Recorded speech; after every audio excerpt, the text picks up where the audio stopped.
तुलसी विवाह पौराणिक कथा। एक बार शिव ने अपने तेज को समुद्र में फेंक दिया। उसने एक महा तेजस्वी बालक को जन्म दिया। यह बालक आगे चलकर जालंधर के नाम से पराक्रमी दैत्य राजा बना। इसकी राजधानी का नाम था जालंधर नगरी था। दैत्यराज कालनेमि की कन्या वृंदा का विवाह जालंधर से हुआ। जालंधर महाराक्षस था। अपनी सत्ता के मद में चूर उसने माता लक्ष्मी को पाने की कामना से युद्ध किया, परंतु समुद्र से उत्पन्न होने के कारण माता लक्ष्मी ने उसे अपने भाई के रूप में स्वीकार किया। वहां से पराजित होकर वह देवी पार्वती को पाने की लालसा करने कैलाश पर्वत पर गया। भगवान देवादिदेव शिव का ही रूप धर कर माता पार्वती के समीप गया, परंतु मां ने अपने योग बल से उसे तुरंत पहचान लिया तथा वह वहां से अंतर्ध्यान हो गई। देवी पार्वती ने क्रुद्ध होकर सारा वृतांत भगवान विष्णु को सुनाया। जालंधर की पत्नी वृंदा अत्यंत पतिव्रता स्त्री थी। उसी के प्रतिव्रत धर्म की शक्ति से जालंधर न तो मारा जा सकता था और न ही पराजित होता था। इसलिए जालंधर का नाश करने के लिए वृंदा के धर्म को भंग करना बहुत आवश्यक था। इसी कारण भगवान विष्णु ऋषि का वेश धारण कर वन में जा पहुंचे, जहाँ वृंदा अकेली भ्रमण कर रही थी। भगवान के साथ दो मायावी राक्षस भी थे, जिन्हें देख कर वृंदा भयभीत हो गई।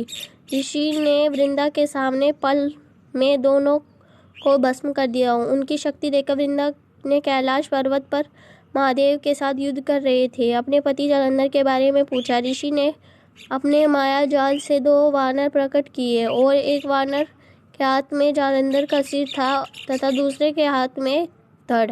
अपने पति की यह दशा देखकर वृंदा मूर्छित हो गई, गिर पड़ी।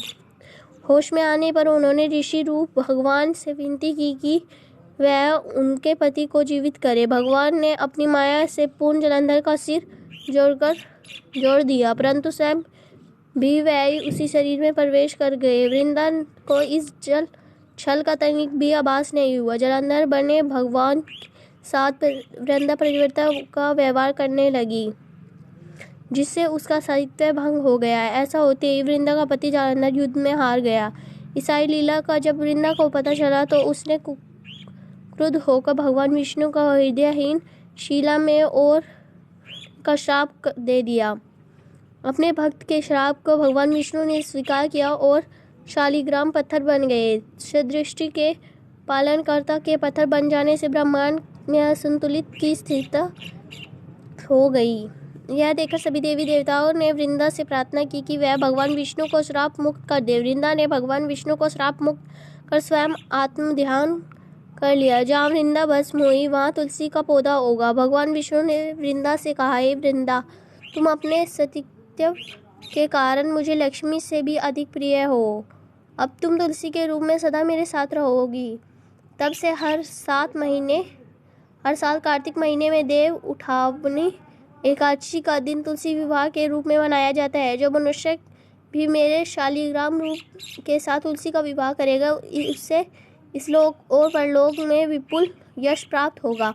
उसी दैत्य जालंधर की यह भूमि जालंधर नाम का विख्यात है। सती वृंदा का मंदिर मोलम कोट किशनचंद में स्थित है। कहते हैं कि इस स्थान पर एक प्राचीन गुफा भी है जो सीधी हरिद्वार तक जाती है। सच्चे मन से 40 दिनों तक सती वृंदा देवी के मंदिर में पूजा करने से सभी मनोरथ पूर्ण होते हैं। जिस घर में तुलसी होती है वहाँ यम के दूत असमय नहीं जा सकते। मृत्यु के समय जिसके प्राण मंजीर रहित तुलसी और गंगा जल मुख में लेकर निकल जाते हैं, वह पापों से मुक्त होकर वैकुंठ धाम को प्राप्त कर लेता है। जो मनुष्य तुलसी व आंवलों की छाया में अपने पितरों का श्राद्ध करता है, उसके पितर मोक्ष को प्राप्त होते हैं। जय तुलसी माता। हरे कृष्णा। अगर और जानकारी पानी है तो हमारी